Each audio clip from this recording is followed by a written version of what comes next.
little bit into a topic that you wanted to touch on today about balancing automation and personal interactions. Yeah. So dive deep into that, Megan. Tell us what that means. So because the world is so accessible now with all the different softwares with people overseas, it's really, really easy to want to automate every single thing and then go drink a cocktail on the beach. Like that's every entrepreneur's dream, whether maybe not a cocktail, but to just be somewhere else while your business is running for you. And that's great. And you can automate most of it, but it doesn't always end the best. A lot of people think that they want to have something that's completely automated, but they miss that personal touch. And sometimes they don't feel heard and understood when everything is canned. So if you can think of a time when you've been on a website for support, maybe it's, I don't know, Zoom, QuickBooks, Asana, whatever, you're on their chat bot and you're trying to ask a question. And you keep getting a response back of like, I don't understand you. Try again. I don't understand you. What about these help things? Can you read through those? Like those type of things will turn away customers very fast. They are useful for existing customers if you already have a relationship and information for it. But otherwise, bots can be kind of disarming for other people. Similarly, if you completely automate your onboarding process and your outreach to potential clients, they might feel the same way. So for us, we use kind of an automation of, we've got a booking link that they can set up a time to meet with us, but the discovery calls are with me. They are just like this over a Zoom. And that discovery call is what really draws people into AK Lane. Could I set up an entire funnel of what we do and options to pick from and have people select and then pay a retainer, and all of a sudden we show up with a virtual assistant and be like, hey, here we are, give us work? Yeah, we could totally automate it all, but that's not the type of relationship we want to build. We want to build this really comfortable relationship where they trust us, they depend on us, they rely on us. So the caveat of automations is you have to balance efficiency, streamline, and cost savings with relationships and ongoing nurturing. Welcome to the Analytical Rewired, the best place to discuss various obstacles, limitations, challenges, behaviors, and how to overcome them in business. We deep dive into the complexities of people, processes, data, and technology, PPDT, adopting our focus to be either technical or creative expressions, and how to balance the two. The Analytical Rewired is brought to you by the MJW Group, a performance improvement and leadership development boutique management consulting firm that helps companies save time and money leveraging operational excellence. Our mission is to enable your organization to be more successful by refining overarching strategies into detailed plans to be implemented, generate creative and technical solutions for your operational challenges, augment and supplement your existing teams, and help you create processes that allow you to be more efficient with the resources you have. You can learn more about the MJW Group on our website at themjwgrp.com.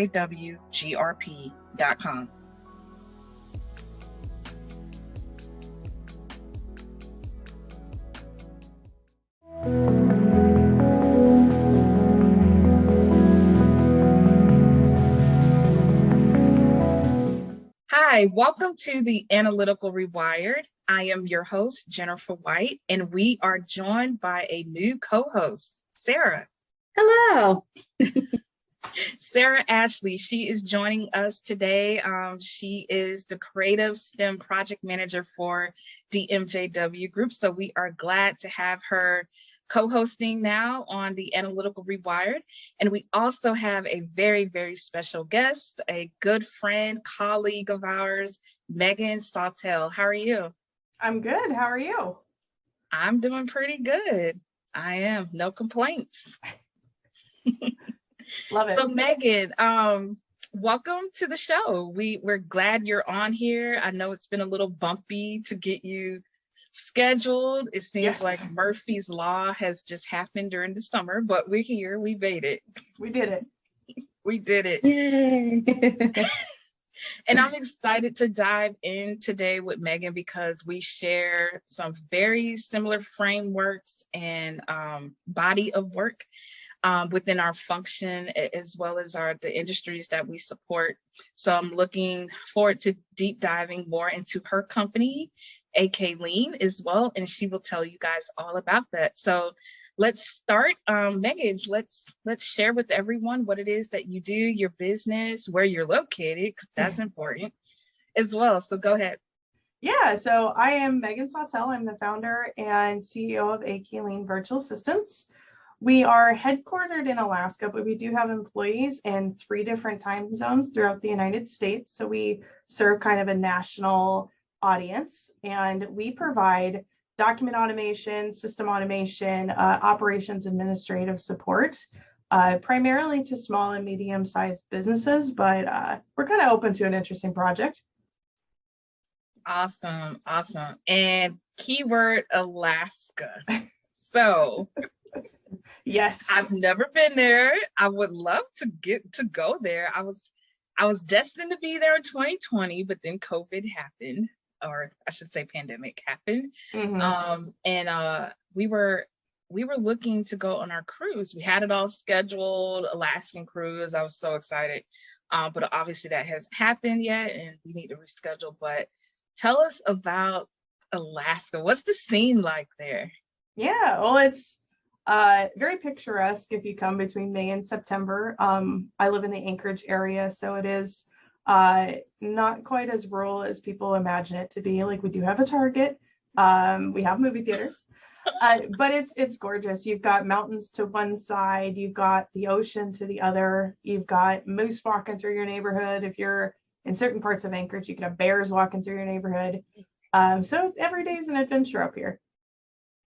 Oh, wow. That would make me nervous. Just to come out the front door and there's just a moose hanging out. You come out the door and there's a moose, you go, nope, not today, and you shut that door. Yeah. Sorry, you can't come to work. There's a moose. I have had an employee, when I worked for the state, I had an employee say, hey, I can't come in, I'm going to be late. And I said, well, how late? She goes, I don't know. I was like, what do you mean you don't know? And she sent me a picture of a black bear eating garbage off her front porch. She's like, I don't want to walk outside. I'm like, please don't. Yeah. Please don't come to work. Definitely not. We'll try again a different day. Oh, wow. Maybe one day we can travel to Alaska and come hang out. That would be fun. Yeah. So let's talk about how we connected, Megan. I believe it was LinkedIn. I think so. I think during the pandemic.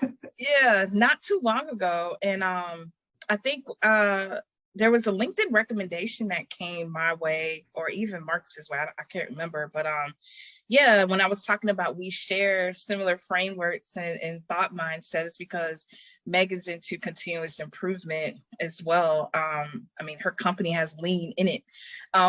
So lean being one component, Six Sigma the other. But you want to talk a little bit about how you came up with the name for your company? Yeah, so when I worked for the state, I went through and became a master black belt because I was put on, I became a black belt because I was put on a special project and fell in love with kind of the principles behind Lean Six Sigma and went to become a master black belt. But I've always had this love of administrative work. Like, I don't know, it's something I'm fascinated with and I'm very passionate about. So when I left working for the state government, I was like, you know what, I really want to combine these interests because everyone thinks about Lean Six Sigma in manufacturing or healthcare or tech, but it's very, very applicable in the administrative world, like hugely applicable. So I decided I was going to take admin, I was going to take Lean Six Sigma, I was going to crash them together and bring those principles to administrative work. Yeah, you're right. It doesn't get enough credit in administrative or, service-based type of organizations. Sometimes I think it's hard for people to grasp the concepts and how it'll work in those environments, but it's definitely applicable because we deal with that every day here at the MJW Group. Right. Just the people aspect of, oh my gosh, of Lean Six Sigma alone, just looking at what redundancies are happening in organizations and how much duplicated efforts and the work is happening and it's not standardized at all. I mean, even if you look at that, you'll be sitting there for days and days sifting. So yeah, definitely applicable. I love that for sure. Yeah. Sarah, what questions do you have for Megan? I guess what kind of got you into that administrative role, and you found your love for it? What kind of got you there? Oh man. I think it's circumstances, honestly. So when I was in high school, I was working at an art center, and it was what I thought was my dream job. I was working in a ceramic shop. I was teaching kids art. I got to meet all these artists. But unfortunately, I went through a divorce around that time, and I had a very young kid. And so I needed something that paid a little more and had a little more stability.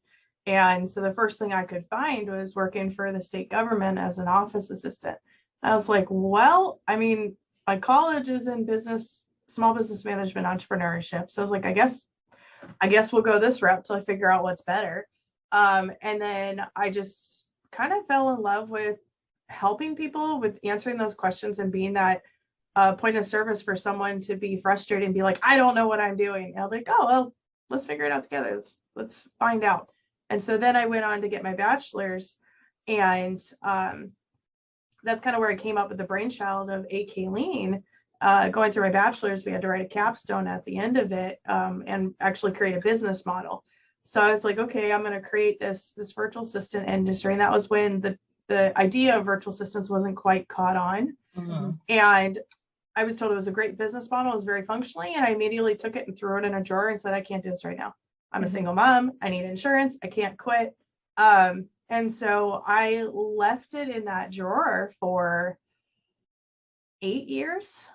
Wow. For 8 years. And then, right. And I stumbled upon it after some things that happened in the state that I wasn't happy with the direction it was going.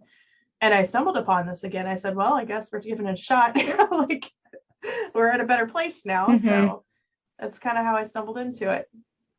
I feel like a lot of businesses kind of derive from necessity. I know that Jennifer's kind of mentioned that's where her and Marcus kind of came up with the idea of the MJW Group.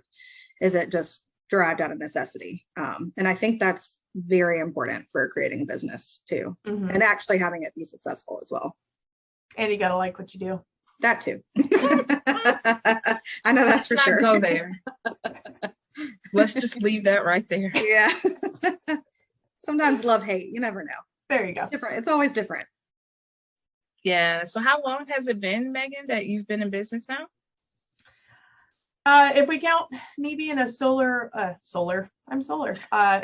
There's your blooper reel. If we count me being a solo entrepreneur, I started this in 2018.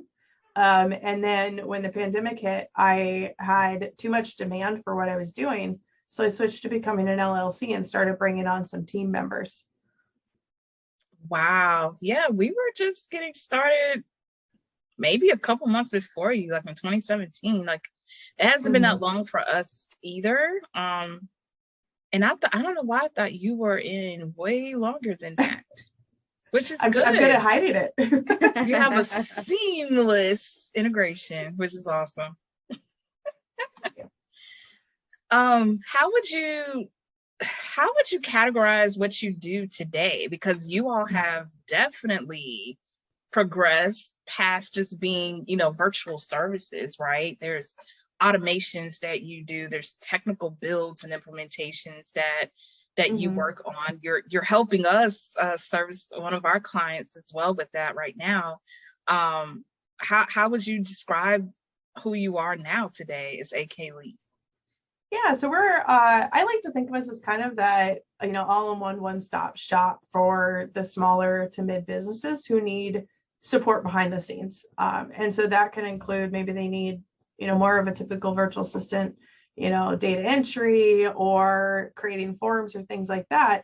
But we'll take it one step further while we're working in their processes and be like, okay, this is where you're at. We'll do this for you. But did you know we can automate this, or we can streamline this over here? And so because we've got those Lean Six Sigma principles in there, we've gone from being just admin to admins plus operations to operations plus continuous improvement and automations. And so it just kind of morphed into this, what do you need? If we can't do it, we'll help you find someone else, but chances are we could probably do it in-house.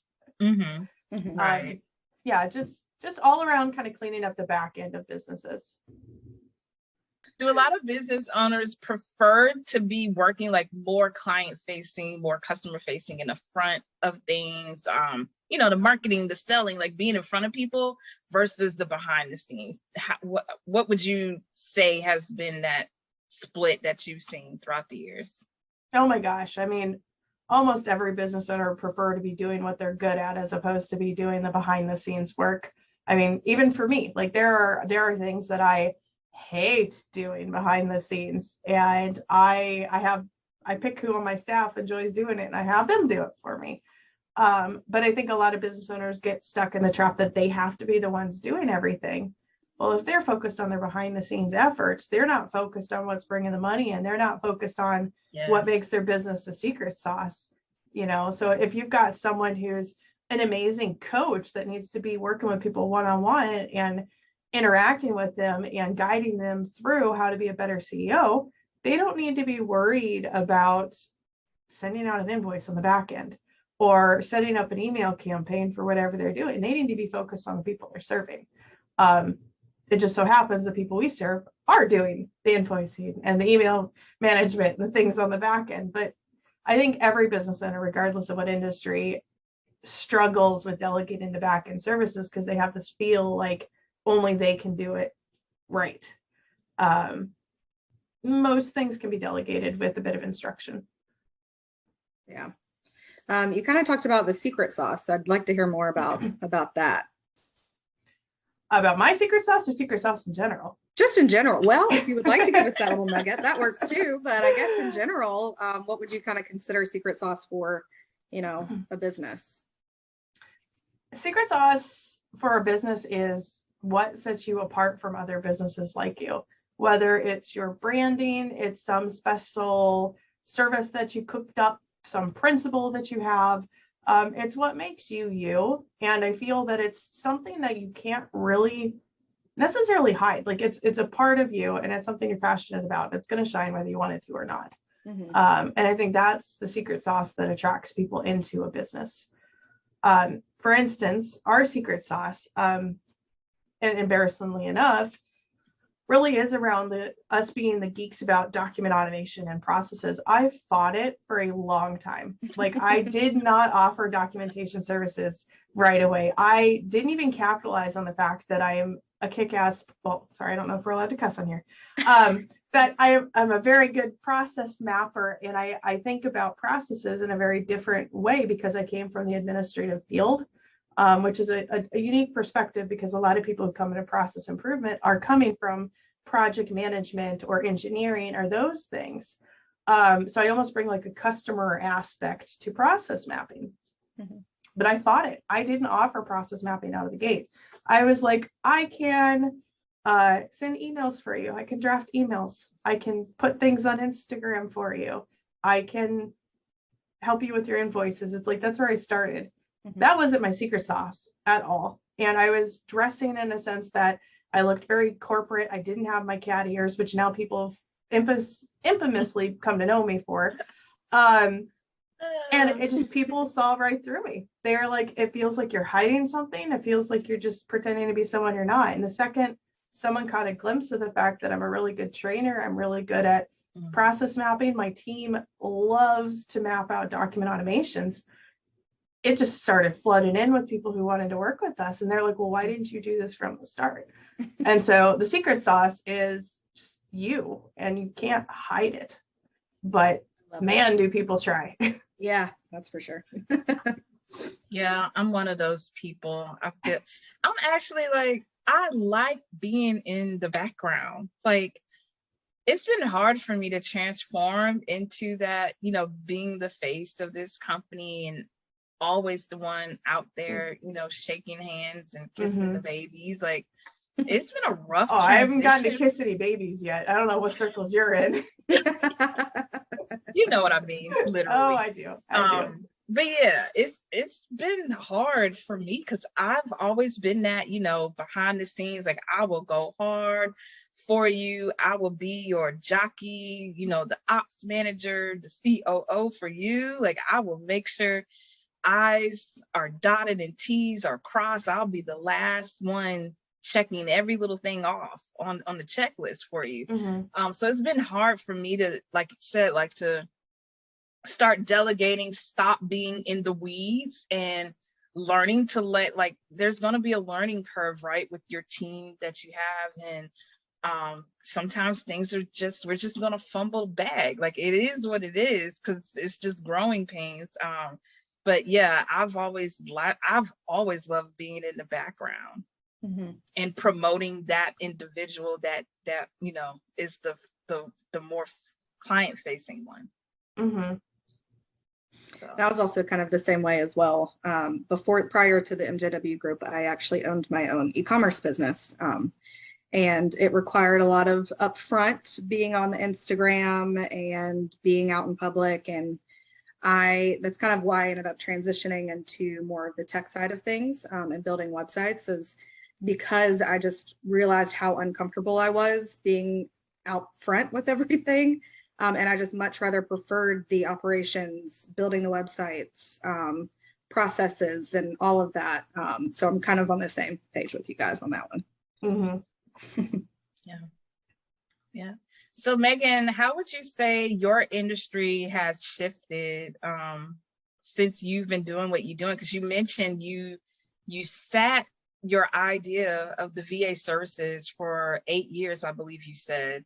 And now it's kind of like everybody wants to be a VA. I can be a VA, just get an email, just turn it on. I'm open for service. But I think for you all have established a niche. And that's one thing I see that's missing out here lately. Like there's a lot of new businesses that have online businesses that have started that are service-based like we are, whereas they're kind of like a jack of all trades. So how have you seen this shift, happen the last couple of years in your industry?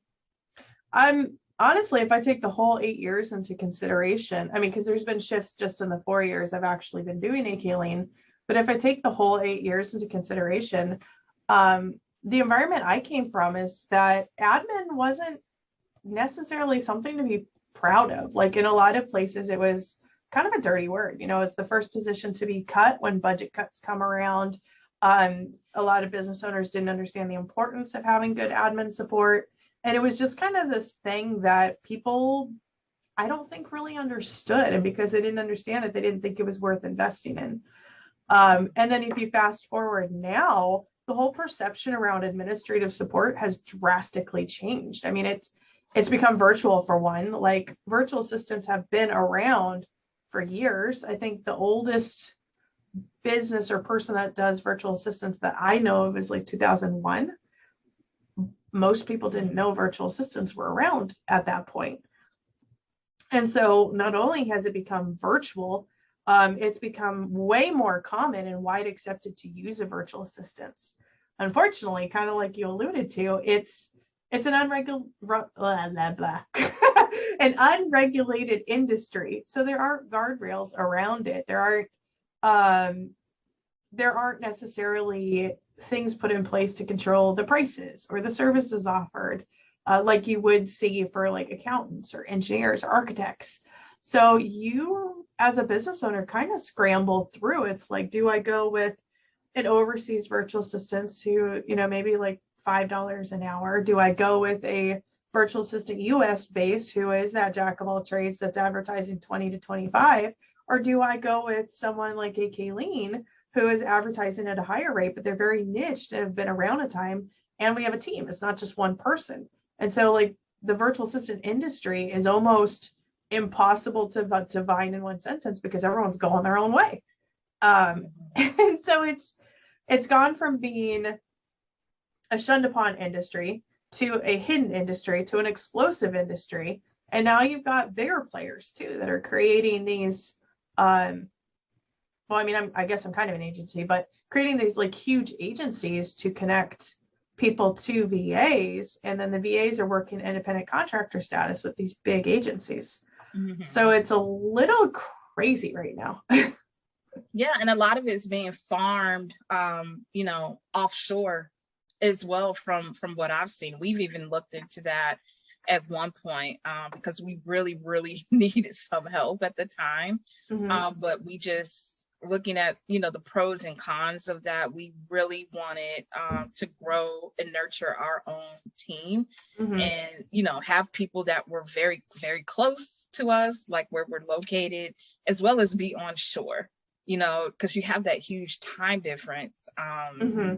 that happens with being offshore. I mean, but it's just the way the world is now because everything's global. I mean, I've been working with people offshore, supply chain since I've been in it. And that's just, I mean, we're just a global economy now. And I think there's a time and a place for every kind of person in the virtual industry. Like there's a time and a place for freelancers versus virtual assistants with a relationship. There's a time and a place for offshores versus onshores. Like if you have data entry that's not dependent on time and it's like a cleanup project, yeah, it makes 100% sense to send it offshore to somebody because then they can be working on it while you're sleeping. But it really comes down to what is the business owner doing, what kind of support do they need, and where's their comfort level. Right. I agree. So let's get a little bit into a topic that you want to touch on today about balancing automation and personal interactions. Yeah. So dive deep into that, Megan. Tell us what that means. So because the world is so accessible now with all the different softwares with people overseas, it's really, really easy to want to automate every single thing and then go drink a cocktail on the beach. Like that's every entrepreneur's dream, whether maybe not a cocktail, but to just be somewhere else while your business is running for you. And that's great. And you can automate most of it, but it doesn't always end the best. A lot of people think that they want to have something that's completely automated, but they miss that personal touch. And sometimes they don't feel heard and understood when everything is canned. So if you can think of a time when you've been on a website for support, maybe it's, I don't know, Zoom, QuickBooks, Asana, whatever, you're on their chat bot and you're trying to ask a question and you keep getting a response back of like, I don't understand you. Try again. I don't understand you. What about these help things? Can you read through those? Like those type of things will turn away customers very fast. They are useful for existing customers if you already have a relationship and information for it, but otherwise bots can be kind of disarming for other people. Similarly, if you completely automate your onboarding process and your outreach to potential clients, they might feel the same way. So for us, we use kind of an automation of, we've got a booking link that they can set up a time to meet with us, but the discovery calls are with me. They are just like this over a Zoom. And that discovery call is what really draws people into AK Lane. Could I set up an entire funnel of what we do and options to pick from and have people select and then pay a retainer and all of a sudden we show up with a virtual assistant and be like, hey, here we are, give us work? Yeah, we could totally automate it all, but that's not the type of relationship we want to build. We want to build this really comfortable relationship where they trust us, they depend on us, they rely on us. So the caveat of automations is you have to balance efficiency, streamline, and cost savings with relationships and ongoing nurturing. Ongoing nurturing of relationships, it may cost you a little bit money up front, like you're going to lose money when you're spending an hour talking to everybody, but it's going to pay off in the long run. Like you're going to have that client longer, they're going to trust you more, and they're going to refer you out more. So really is kind of this balance of how much do you operate through automations and how much do you put you into the system. Bars. Oh my gosh. Okay, where do I even start? Where do we go back? Okay, so I'm hearing personal interaction, high touch, live person gets you further along in the world than the inverse of that.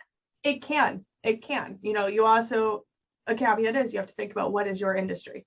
If you're selling on-demand courses to where 100 people could purchase them at the same time, please don't do that. Please do not have a high-touch system with every single person purchasing your course. Right. You will drown. But if you're in a service-based industry like the MJW Group or like acumen, where you're looking for those long-term clients and you're looking to do multiple projects with them, then a more high-touch approach is going to get you in more favor, and you're going to be real to that person. It's kind of like if you were post or pre-pandemic, if you're talking to someone face to face and you take a moment to shake their hand, you've made a biological connection with that person. They are going to remember you more than the person who had their hands in their pocket. And they might have, the person with the hands in their pocket might have been a better salesperson, but you took the effort to make that biological connection, say, I hear you, I see you, I want to work with you. Yeah, you're so right. Because even with how we met just on LinkedIn, and I think people have this misconception about our social media channels. Yes, LinkedIn is social media. When we met Megan, we got on a Zoom call with her, just like you said, and we didn't know where the relationship was going to go. We had no idea, but we always connect with people in that way. I mean, you just never know. Like, either we can refer, like you said, somebody will refer business to you, or we can do business together. Just like, I mean, we've been able to do both actually since we've met each other. And it's just awesome. Like, with the communication that we have today, all of these tools that are at our fingertips, and I will say pay for them, pay for your tools, because you'll get better tech support in case that happens. And you won't talk to a bot. There's no excuse not to have these relationships that you're talking about, not to be high touch, not to, it's our way of reaching out further in the world, because we are high touch. We're very intimate with our team, our consultants, our affiliates, our clients. Like, it's very, very intimate. People, I mean, this is us. This is who we are. You see me on Zoom. This is who I am in person. And so I don't ever want to paint that picture, like you're saying, where, they're not getting that service that, we portray out there with our branding and our messaging and our reputation, just like you're saying. So that's why I was saying there was like so many bars that you dropped with what you mentioned, because I think people have a different conception sometimes of automation, and they think like, oh, I can just wipe my hands and I'm done, You could, and it'll be easier to run through your process, but it's not necessarily going to give you better outcomes. Correct. It's a balance. It's a balance. I agree. Okay. All right, Sarah.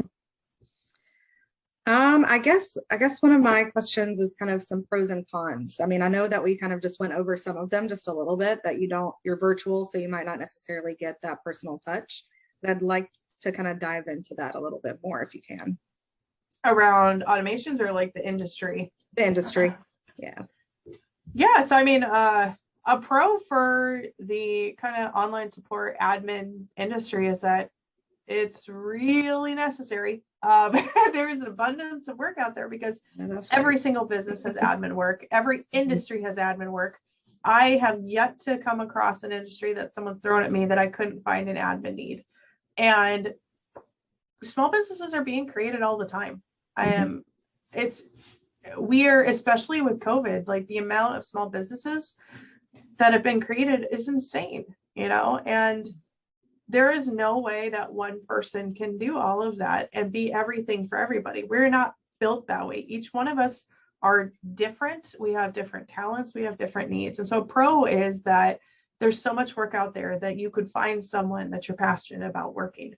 You could be passionate about underwater basket weaving and find someone in Utah who does underwater basket weaving courses and be able to support them. Yeah. So I think that's a really neat pro about this industry, is that you're going to find work. As long as you put the effort in to find that work, it'll be there. I think the biggest con that I see really is that unregulated aspect, because there's so many options that a business owner can choose. It can be overwhelming for business owners to find an assistant that or someone to automate their systems that really aligns with their needs and their values, and their personality type, like the way they interact. That's hard. Right. For instance, I mean, I'm a middle child. If you demand something of me, I'll be like, that's funny. I'm not doing that. If you ask me, I'll bend over backwards for you. But that's important when you're in a service-based industry and when you're supporting someone else. You need to find someone who clicks.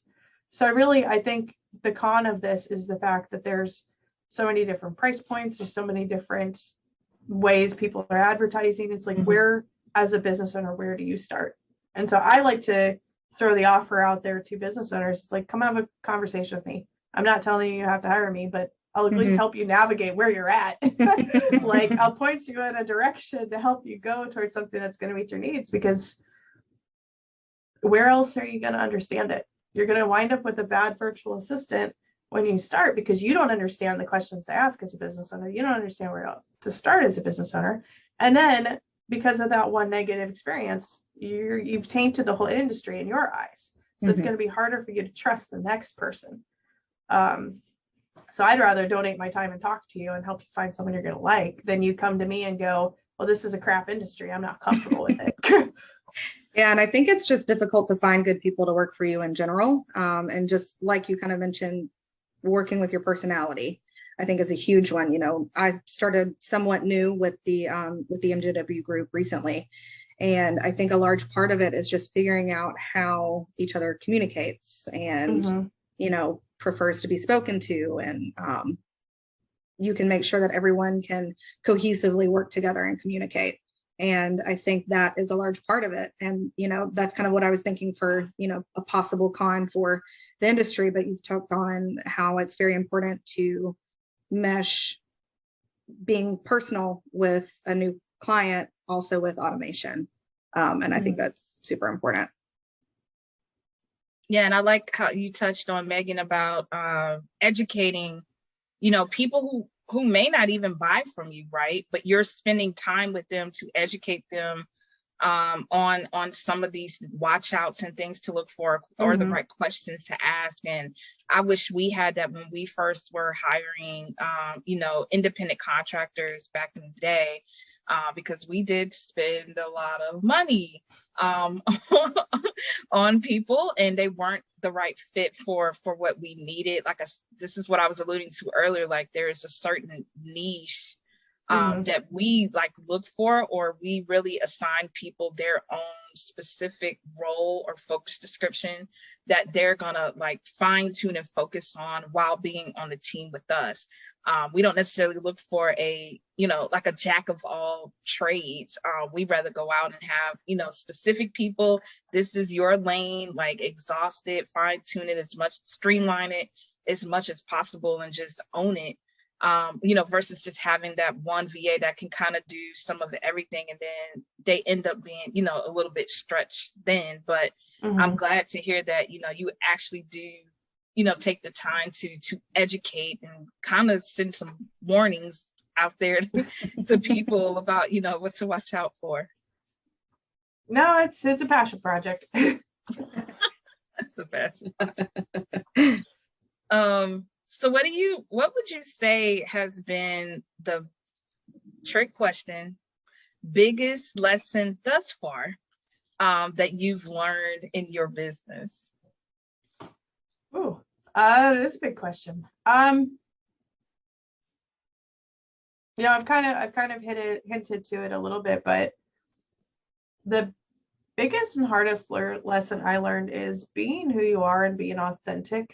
When I started, my idea of professionalism definitely came from state government. You know, hide the tattoos, your hair color can't be all crazy. You know, you've got to look a certain way, you have to sound a certain way, you have to act a certain way. And so that was my impression of what it meant to be professional, of what it meant to be a business owner. And in certain realms it could.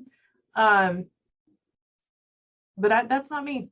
That's not me. And I stumble over my words. I like to make weird references to who knows what. You know, and we talk about gaming. We talk about gaming, although I'm not a gamer. That's the funny part. Like, I pretend to be one some days.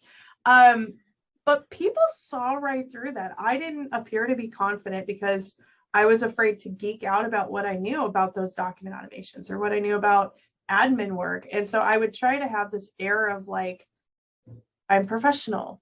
I know what I'm doing. You know, I'm confident, and everyone would be like, what is wrong with you? And so I would lose people and clients, and I'd never hear from them again. Or I would get clients that didn't fit and expected me to behave a certain way. And it took someone who didn't necessarily know me for a long time, but knew my potential and knew my strengths and said, what are you doing? And they were like, no one cares what you're wearing. No one cares what your hair looks like. No one cares if you have tattoos or if you have cat ears on your head. You need to own what you are. You need to own what you know, and you need to be able to show that. And the second that I leaned into that, I got the clients that I was looking for. I built the relationships that I was interested in. And from there, I've had long-term clients that I've had for the past 4 years. I've created referral partners and friends, like Jennifer kind of fits into all 3 of those buckets, that I wouldn't have made otherwise, trying to be someone I wasn't. And I didn't understand how much it impacted my business until I had a business coach point it out and say, well, why did you do this? I was like, well, because I thought that was the right thing. Why did you bring this client on? And it just was one of those like slap in the face moments that everything that they said was just like, oh, that, yeah, I don't have a good reason other than I thought that's what I was supposed to be, or that's what I was supposed to do. So that was a very expensive, hard learned lesson. And now I have a whole wardrobe that I never wear. Yeah. Because you were trying to be more corporate, more like you dressed Right. in government environment. Right. Yeah. Like I have a row of blazers, or I hate high heels, and I have like 4 pairs of high heels, and it's like I'd rather show up in a Foo Fighters t-shirt and a pair of Converse. Yeah. I've left a job and for almost a very similar reason. It was a corporate kind of like leasing office job. And I got in trouble for my wardrobe several times, and it was because it was just a floral printed top. I was like, is this going to affect the way I do business? I don't think so. Right. And that's what they came down to. It's like your tattoos and your hair color don't change the fact that you're highly educated in process improvement and you have a really good idea on how to break out systems and automate them. Mm-hmm. Your hair color, like if you all of a sudden have blonde hair, that's not going to change the fact that the knowledge is in your head. Exactly. Yeah, we'll have a whole nother topic on that. Just I know. being a I could really go on female, and on about that one. just being a female in our industry. I'm just gonna leave it at that. It's hard. Yep. So that was my hardest learned lesson. Okay. Well, you learn. So I think we all do over time. I think at some point, like you said, you were able to get the clients that you wanted. Like that comes with being intentional. And we like to use the word here, manifestation, at the MJW Group. I didn't realize, like back then, I didn't really know what manifestation was, but unconsciously I've been doing it my whole life and not realizing, like really thinking about what I want and attracting it to myself. And then when it comes in my environment, I'm just like, it's kind of like you feel like, oh my God, people say like, you're so lucky. Like you guys are so lucky in this. I'm like, it's not really. luck. That's I've not been luck. pondering on this for some time. It just showed up. Right? There's a It's lot not of luck. years that go into that luck. That's a lot of work is what that is. That's not luck. Yeah, when you think about it, yeah, there is no luck. It's like I've been putting in a lot of work here, and it finally just happened. So as we wrap up, Megan, at what point would you say a potential client, reach out to you? Like if they're on the fence, like I need some help, I'm drowning, I want some help, I don't know what to ask, I don't know where to look. Like what would you say to that person? All of the above. One, I just like to meet people, but really where I suggest people reach out to me is if you feel like you're struggling and you feel like you don't know where to go and you're struggling to understand what kind of support you might need, like that's where you should start reaching out to me and just saying, can you please help me understand this industry? If you're looking, like if you already understand the industry and you're looking to work with me, then when you're ready to make those changes and, say, okay, I want to see how I can do things better. I want help building out these systems, whether it's, I'm going from paper forms in the law office to I want to use this system to automate wills for my clients. Yeah. At that point, as a client, you would want to come and talk to us and say, what can you do? Because the fact is, if I can't do it with my team, I'm part of a huge network of virtual assistants and business support services that I could probably connect you with someone. Nice. Got it. So I hope everyone heard that. Don't be shy. No, I like people. Come talk to me. Right. Just ask. Sarah? I guess just where can everyone find you? Website, socials, any of the above? Yeah, so most of my social handles are AKLeanVA. LinkedIn, it's under my name, Megan Sawtelle. I will be the first to admit that I'm not very good at responding to direct messages. So if you want to connect like now, that's not your way to do it. Emails are fine. It's msawtelle@akleanva.com. Awesome. But if you're a VIP like us, we have direct Slack. That is true. Instant messaging to get to Megan. Or you could chase down my team members and be like, Megan's not answering. Where is she? Yeah. And you brought up to Sarah, right? There's a giveaway or a promo you want to do.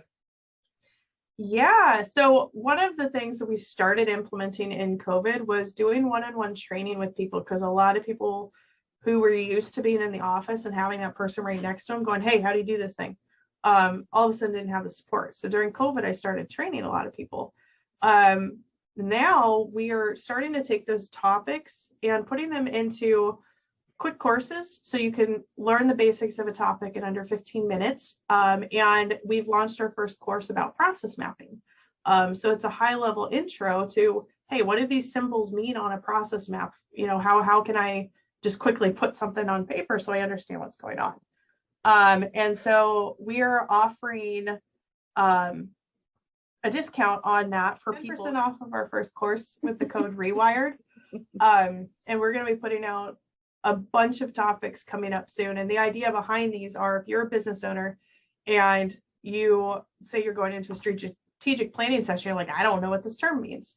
You can jump on here and in 15 minutes while you're drinking your coffee, understand what a process map is, or a SIPOC is, or they keep saying VOC. What does VOC mean?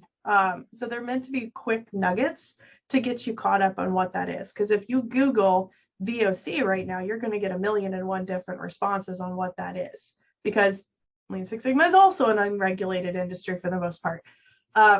So I want to help business owners and people like me and Jennifer who support business owners kind of be able to have this location of, okay, I have 15 minutes. I just need to get a head start on what this thing is. Awesome. We love it. VOC, voice of customer, right? Yes. I'm just making sure I had the right VOC. but that in itself is it. When you hear VOC, it's like, okay, are we talking about this VOC or this VOC or this one down here? Yeah, I think we had a question about SMEs, right? And sometimes people are like, oh, is that small, medium enterprise or something? I was like, oh. Yeah, but also subject matter expert. Right. Oh, I run into that all the time. My term thinks my head thinks in technical industry, and then someone will come from like the beauty industry and use the same term, and I'm like, oh, I know what that means, and then they say it, I'm like, oh, I didn't know what that meant. Just kidding. Right, sorry. My bad. Is that everything, Sarah, or do you have anything else for Megan? I think that was it for me. Awesome. Well, Megan, thank you so much for being on the Analytical Rewired today. Oh, there is one more question I just thought about. Yeah. If you could change one or two things about your business or rewire your business, what would that be? If I could rewire anything about my business, I would think that I would want to rewire leaning into document automation much, much earlier than I did, because I had the software company I work with wanted me to work with them way before I agreed to. And I was so stuck in my mind of how a virtual assistant was supposed to be. Once again, not that authenticity part. I was afraid to lean into the document automation. I was afraid to lean into it, into that more kind of geekish arena of technologies, because in my mind, coming from the state, I was just an admin. And I had a hard time pushing through that I'm really not just an admin. So I think if I would rewire anything, it would be to learn that lesson earlier and lean into the document automation more. Love it. Love it. And with that, we will close out. Again, thank you, Megan, for being with us today on the Analytical Rewired. Everyone, please like, share, and subscribe to our YouTube channel. With that, we wish you much success with AK Lean as you continue your journey in growing your team. And I know you will, because you just graduated from 10KSB, Goldman Sachs program. And so it just... going through that program just make you reevaluate everything you're doing. Your whole life. You reevaluate your whole life. My whole life flashed before my eyes. What am I doing with my life? Right? What is the meaning of life? It was a fantastic program. Just in case anyone from Goldman Sachs is hearing, I do love it. As sarcastic as I am, I do love it. Yeah, we love it. So yeah, thank you, Megan, so much for being here again. Thank you, Sarah, for co-hosting on the Analytical Rewired as well. And with that, we'll catch you all on the next episode. Have a good one. Thank you.